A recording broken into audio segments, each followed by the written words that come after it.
Today,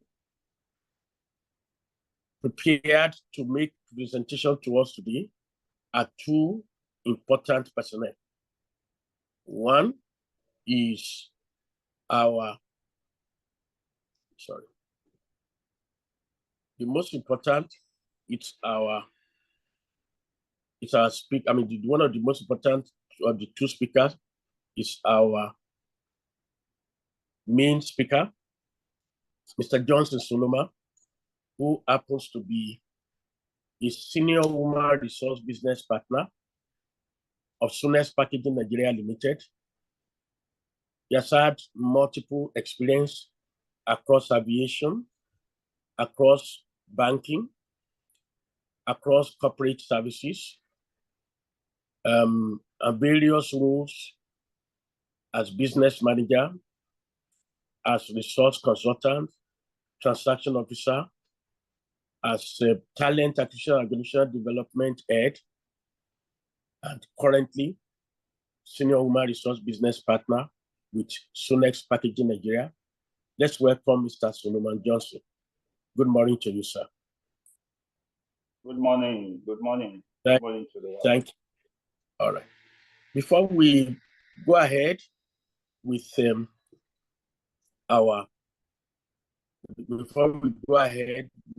today's event, it's important for us to also introduce our reflector today, who has been a familiar face to us, a member of the inner caucus for the Good Morning BSN. He's been a facilitator and a presenter in the past, and today she's going to be reflecting.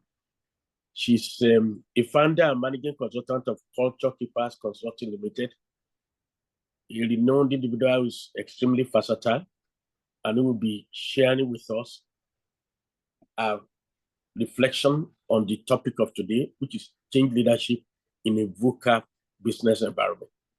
Ladies and gentlemen, I present to you Uchechi Agwu. You are welcome, ma'am. Thank you. Thank you. Good morning. From now, so before I hand over to Solomon, let me quickly welcome other people. Abiola Paul Ozie from Lagos, Olabisi Ogunbashi from Lagos, Zazamele Makaza, who's from Durban in South Africa, Oluwadamilola Olajumoke Omojua from Lagos, and Ijoma Animam, who is also Ijoma Chinyere Animam, who is from Abuja, Olubumi Abimbola from Lagos, and Clara Babaoye from London, UK. So on this note, I would like to hand over to Solomon, who's going to do justice in the next 15 minutes. Over to you, sir. Solomon, thank you. Thank you very much, sir. Thank you to all our participants and those who are connecting to this very important program this morning. So, like Mr. Leary has justly introduced me, my name is Solomon, and I'm currently the Senior Human Resource Business Partner for Sonnex Packaging. So I'll be running us through this presentation for the next 10-15 minutes on change leadership in a VUCA business environment. So quite a number of us, if not many of us, are familiar with the concept of leadership. Change leadership is the focus this morning. So what is change leadership all about? As you can see on your screen, it is the ability to lead an organization through transition or transformation by setting a compelling vision, inspiring commitments, and enabling people to adopt and sustain change. So the key ingredients or elements of change leadership by this definition are the phrases underlined. In change leadership, there must be a compelling vision. There must also be inspiration, and then people should be enabled to buy into that idea that leadership is trying to sell to its people.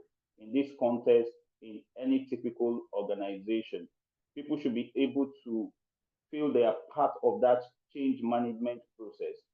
By such, they are able to own it, and they are also able to work to see it to its full actualization. Now, we'll be looking at business context of change leadership post COVID-19. And I'll be giving us two different scenarios. One is what my current organization did post COVID-19 in applying the principle of change leadership. And I would also be running us through how organizations today are also trying to adjust based on the current trade war that is going on, especially between the United States of America and China. So, like I said, we want to establish a business context for change leadership. So, post-COVID, business world requires leaders to be adaptable. They need to be skilled in the use of technology. And then they also need to build strong, resilient organizations. So emphasis are on the words or phrases that are in red colors. Leaders need to be innovative. That's very important in today's VUCA world.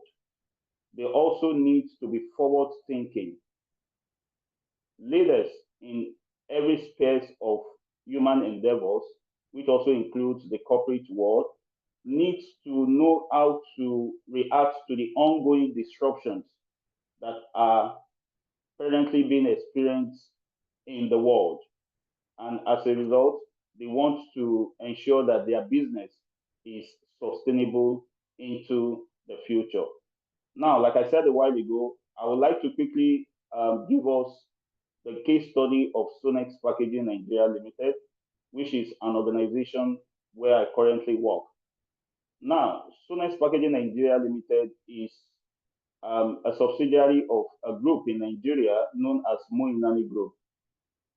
Prior to the COVID, the organization has operated in Nigeria for over 2 decades. And the business is basically into the production of packaging materials. The most pronounced one or popular one out of the packaging materials the organization produces is known as PET bottles. Yes, and I'll be showing you what that represents. Like you can see the next image, you can see a bottle there. So that is what my organization essentially produces for over 2 decades now. However, post-COVID, with the disruption that it brought to the world, most organizations and also corporate entities have been thinking about how do they invest in a business that will be sustainable. So for the leaders of my organization, what we did was to diversify into the entire value chain of the business we are into. And how do we mean? It is by setting up a PET recycling plant. So in 2022, that project commenced in Lagos. A PET recycling plant was established with the aim to produce 21 tons of food-grade PET products annually. And yes, like I said, this initiative by the promoters of the business is in their commitment to corporate social responsibility and sustainable development, and also in a bid to address the growing plastic waste challenge in West Africa. So that was how the promoters of Sonnex Packaging adopted or applied the principle of change management post-COVID by diversifying their business portfolio into the entire value chain of PET, business. we went into recycling. So today, what we do is beyond just producing these PET bottles, we also take the bottles. By the time the end users finish using them, we engage aggregators, and we have a lot of suppliers that get these, bottles, whether from drainages, from, every sources that we can think of, bring it back to the factory, and then we recycle them through a process. And at the end of the day, these recycled, pellets end up being used to produce food grade, PET bottles. And then that, circle of value chain goes on. So that was a smart move by the promoters of Sonnex Packaging in applying the principle of change management post COVID-19. Then, interestingly, is also what many of us will be familiar with, the ongoing global war, trade wars, specifically between the United States of America and China. Yeah, like we can see in this picture. Yeah, we can see Donald Trump and then the Chinese president. This war didn't just start this year in 2025. The war actually started back in 2018 when Donald Trump was the president of the United States of America, his first term in office. Between 2018 and 2023, China had intentionally reduced the proportion of their export trade to the US from 19% to 14%. It was an intentional move, maybe because of some of the signals they were getting from the then US President Donald Trump. So they intentionally reduced their exports to US from 19 to 14%. Now, fast forwarded to when Donald Trump assumed office again, sometime in April, he introduced a very big tariff on China products, which China also retaliated. Yes, US imposed about 145% tariff hike, and China retaliated with about 135%, tariff hike on, US products. So, what has China been able to do? China has now seen the need to diversify their export markets, and currently China is in, good trade relationship with countries like Taiwan, with countries like, South Korea, with countries like Australia, and then South Africa, as the case may be. And this is necessary for China to be able to survive, right? Very important for them to be able to survive. So that is one way China has applied the principle of change management, in dealing with the current trade war that is happening between China and the United States of America. Another way China has applied the principle of change management based on the existing trade war is to invest heavily in technology. Yeah, we know that China is the next Silicon Valley of the world when it comes to technology, whether you are looking at AI, automation, data analytics, and what have you. Yeah, so China is investing so much today in technology, and that is also because they are innovative, they are thinking about the future, and they are really trying to position themselves as world leaders. If care is not taken, it's being projected that China may become the next world power, in a couple of years to come. So that's a smart way that China has been able to apply change leadership principles in cushioning the impact of the existing trade war with the United States of America. Now, how are organizations also adapting or adjusting to this ongoing war? In imitation of China, corporate organizations today are also diversifying. Yes, so if an organization is having US as their major market destination for their products, now is the time for them to look at other destination markets, whether in Europe, in Asia, or in Africa. And quite a number of organizations are adjusting accordingly. Another smart way that organizations are applying the principle of change management today is by investing in technology. Yes, investing in technology, which includes AI, includes automation, big data analytics, even a lot of investment in talent, management. How do I mean talent management? You need to invest in your people so that they are able to develop necessary skills that will be required in disciplines like supply chain management and also trade compliance globally. So that's another smart way that corporate organizations today are applying the principle of change management in being able to achieve a balance with regards to the ongoing trade war between China and USA. And finally is the fact that organizations are investing a lot in risk management. That is also very, very important. Yes, risk management helps organizations to come up with scenario plannings. They are able to monitor trade policies. They are also able to diversify their revenue streams. Yes, which helps them to build resilience in this type of the VUCA business environment we all found ourselves. So finally, change leadership is the new normal in today's the VUCA business environment. Yes, it is very, very important. We either embrace it and leave, or we ignore it and then we go extinct. The choice is yours. And that will be all from me on this. Thank you all for listening. Thank you so much. Thank you so much, Mr. Solomon Johnson, for a very wonderful perspectives on change leadership in a VUCA environment.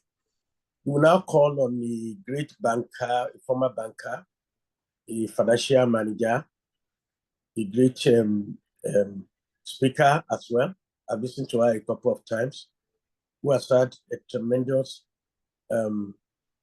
experience in various areas before moving into culture area. And we like call now on the Uchechi Agwu, the founder and managing consultant of Culture Keepers Consulting Limited, to please reflect on the same topic. Thank you. Thank you. Thank you again, Prof. Thank you, Mr. Solomon Johnson, for a wonderful presentation. I'd like to reflect on change leadership in a VUCA business environment through a perspective of culture in the organization. With all of the happenings, the real, the crux, as it were, would be when we see the changes, when we see the challenges coming, are we able to decipher right what is going on? And do we have the willingness and the commitment to do what is needed? What your organization did is very brilliant, but definitely there were certain conditions that had to be in place before they could be done. And so I want to look at it from the area of why certain organizations would rather go extinct. You know, you've used some key words to explain what needs to be done. You know, words like agility, strategic planning, getting your people involved in the process, you know, and actually allowing them, empowering them to do what needs to be done. And the key issues here would be, why is it that even in the face of going extinct, some organizations would wait and hold on until they actually go extinct? And so you see that it's because change is typically difficult and it's very disruptive. People don't like to be disrupted in the things that they do. You will find there are no existing methods at the time. So people have to adapt brand new ways of doing things, which could be challenging. And one key challenge is always when the key policymakers, when the key stakeholders are not owning the process. They're not owning the process when they want to readily delegate, when they want to assign, you know that they are not taking it as seriously as it should. A story was told about a client, you know, a consultant told a story about a company he was working with, and he was able to diagnose that even though the company felt their issue was low productivity and low growth, he actually was able to pick the fact that their products were stale, their products were out of date. Competition had already moved. They had already employed new technology. They had gone internet, you know, fully compliant. And so they had a line of 14 products. And for each of these 14 products, they had a different system with which clients could use it. And when they came up, they interviewed everyone, about 20 managers. They interviewed all of them. They wanted to know what their challenges were. And putting everything together, they did the analysis and submitted the report. They were very surprised when it was time to for a strategy session. And the company came up with an 8-point agenda that had nothing at all to do with making progress with technology. So they did not buy in. Now, unfortunately, so many people come to the table with different agendas. That is always an issue when it comes to change management. So you find that choices are being made without any systematic gathering of data. You find that there's active work to preserve optimism rather than face the reality. So many are just interested in, we want to minimize controversy, we want to do what we're doing. And people begin to soften their criticisms when they see that management is not owning the process. And then you find that there are competing ambitions. As I mentioned, you know, culture is an iceberg.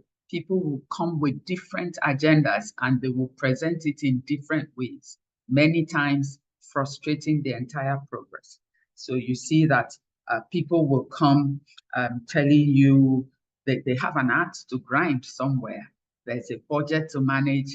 Some people, like in the story I was telling about the consultant, some of the contractors who were involved in the process of the old systems, all their agenda was to renew their contracts. They didn't want to lose their jobs. So you couldn't even have a consensus of people who have the same agenda. And that is usually the issue. So what are the possible solutions? Like you said, Mr. Johnson, it's important to empower the leaders to actually develop action plans that can confront the problem. You know, many times the real problem has been diagnosed, but key stakeholders are not taking it serious because they would rather stay with the familiar, you know. And then there must be a way to soften the influence of the most critical stakeholder. And then decisions need to be slowed down, as it were. Don't arrive at a conclusion that fits, you know, a preconceived solution or a preconceived problem that you have identified. And if you can slow down, then you can focus energy by asking the right questions. What has happened in the last 5 years, 10 years? How has it impacted? How has technology moved? What is competition doing? Where are we? What are, you know, so bringing together that consensus of all the interested parties, the key parties, and actually maintaining a single agenda to move forward with everyone letting go of their own personal agenda is the way forward with change leadership. Thank you very much. Thank you so much, Uchechi. We will now go to question and answer session. Please put your questions in the Q&A or in the chat room, and I'll be able to read it out to the facilitator and the reflector to provide answer to us. In the meantime, let me just give you a very brief summary of what I've listened to from both sides. It's revealed that leading change into this world requires more than charisma or strategic planning. It appears it demands for profound ability to navigate the world that is filled with disruption, volatility, uncertainty, chaos, complexity, ambiguity, risk, and indeed diversity. A change leader is expected to, in that space, not only to adapt, but to anticipate and naturally architect transformation. And rather than focus on disruption in the system, a good change leader will focus on direction. He will welcome disruption as a catalyst for innovation, and he will be able to promote agile mindsets and be able to continuously scan the environment for signs of change. A good change leader, rather than focus on volatility, which is the problem, he would face volatility with vision.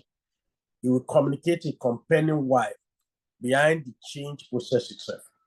And he will be in a position to maintain psychological safety for teams navigating unstable conditions.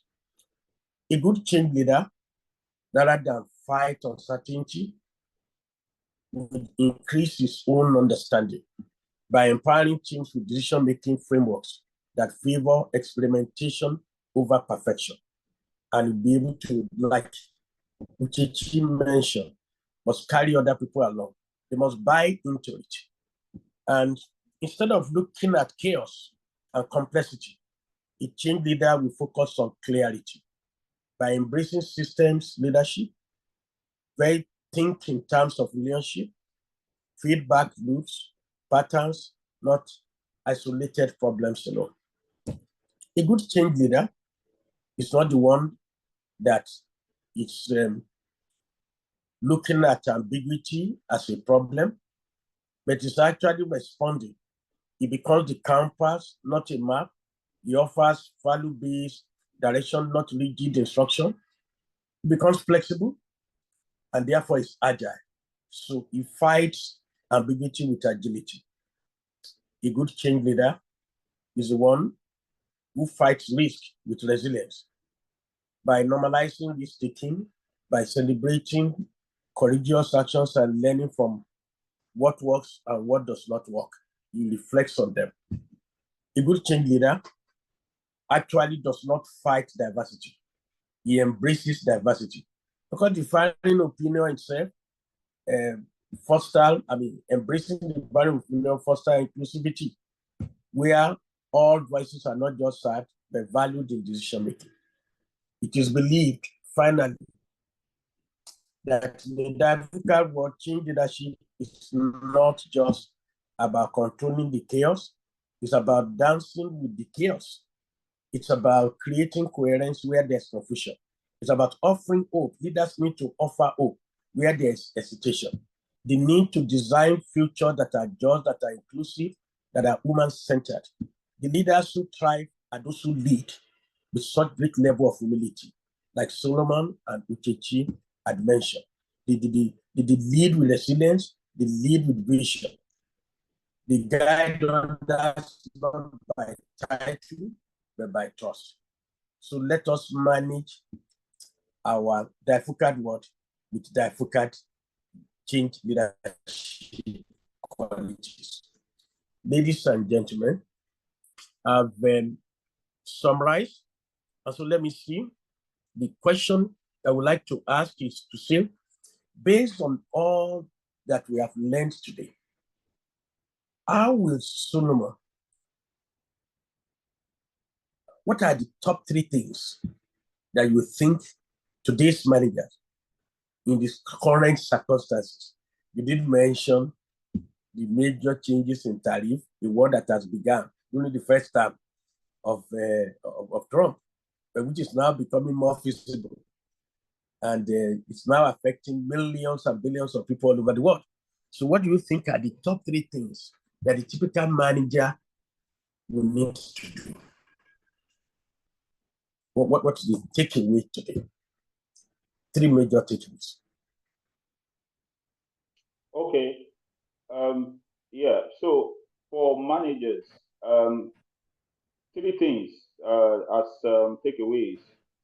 Just like I think we've spoken to a while ago, will be building a team that is resilient, that is agile, and also leading a team that is innovative.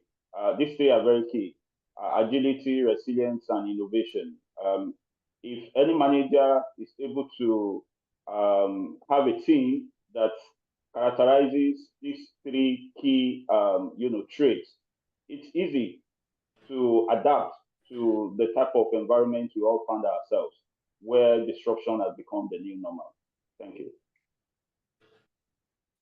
Thank you. Uchechi, of course, as a specialist in cultural transformation, what would be your top 3 on what leaders need to do to transform culture in order to take advantage of the changes taking place in the environment? Right. Thank you, Prof. All right.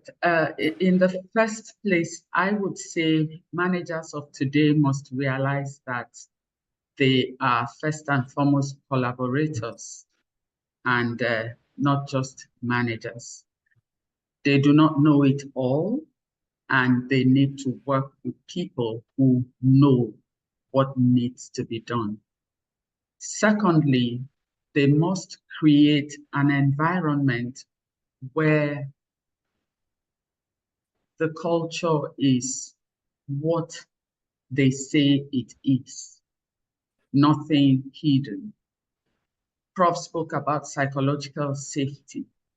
That is a key requirement in any environment today where a manager will thrive with all of the changes that are happening. And finally, I would say, let the manager ensure that his team is focusing energies on solving problems, not attempting to satisfy what they want done. I may have put that very simply, but as a manager today, you need to be conscious of your influence over your people, such that you are allowing them to express themselves. That's great. Before we close, Bolanle Jubri would like to know, going through our waterways, we can see many PET bottles around. Mr. Solomon, do you explore the maritime industries for your collection? Because I work with the African Circle Pollution Management, and we are in charge of all waste collection from vessels around Nigeria port. We can explore these areas for more PET sources. Yes, thank you. Answer life, Mr. Solomon. Okay, yes, thanks. I think Bolande, if I got the name right. I will tell you that we have a very robust collection strategy in my organization, right? So whether the waterways, whether the drainages, we work with, all the stakeholders that are involved, whether, medium-sized or large-sized organizations that, their major job is to source for these PET bottles that are disposed out there, and then they collect them and sell them to organizations like us. So we explore all these channels. I can assure you to source our raw materials. But I'll be glad if we can connect through this platform. Why not?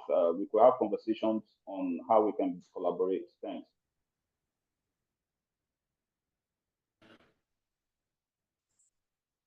Thank you.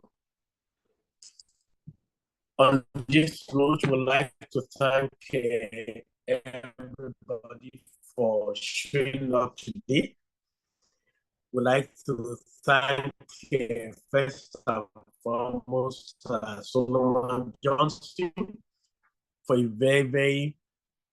for giving us very deep insight on change leadership in a VUCA world. We'd like to thank professional cultural transformer Uchechi Agwu for a very beautiful reflection. I think today's program has been very, very deep and very timely. A lot of changes are also taking place in every environment all over the world, thanks to economically, politically, socially, technologically, ecologically, legally, and in so many ways. And the only constant in the world is change. The world expects, therefore, that the way we manage things, the way we manage situations as leaders must reflect our ability to adapt, must be agile. It's on that note, I'd like to say a very big thank you to the two of you and to people who make us stick. Our audience. People come every Tuesday morning to listen to us. We look forward to having your people learn every Tuesday morning how to become better leader with the passing of each day. We look forward to having you all next Tuesday when another episode of Good Morning BSN will be taking place.